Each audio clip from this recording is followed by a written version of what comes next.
এটিকে দুটি ভাগে ভাগ করা যায়। এই উন্নতিগুলো করতে গিয়ে সরকারকে আমাদের ট্যাক্স ভ্যাট, এটি আমাদের আগামী অর্থ বছরের প্রস্তাবিত বাজেট। 49,25,771 টাকা আর স্থিতি আছে এবং এটাও ব্যয় হবে। এর মোট হলো 70,49,50,102 টাকা 72 পয়সা। এই হলো আমাদের মোট এবারকার বাজেটের।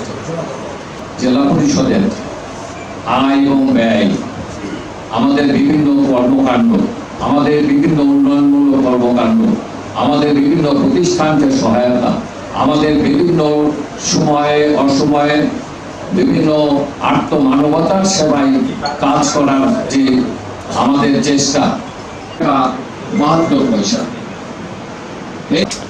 মার্কেট, দোকান, গোডাউন হতে আয় 25 লক্ষ টাকা।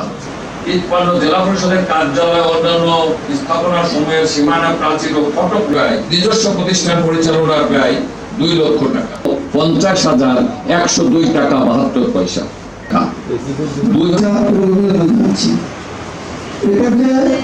অর্থনৈতিক পরিকল্পনা সারা বছরে আমি কিভাবে আমার এই প্রতিষ্ঠানকে পরিচালিত, আমার অর্থনৈতিক কর্মকাণ্ডটা পরিচালনা করব, তার এই সফল উপস্থাপন হচ্ছে বাৎসরিক বাজেট। সেটা অত্যন্ত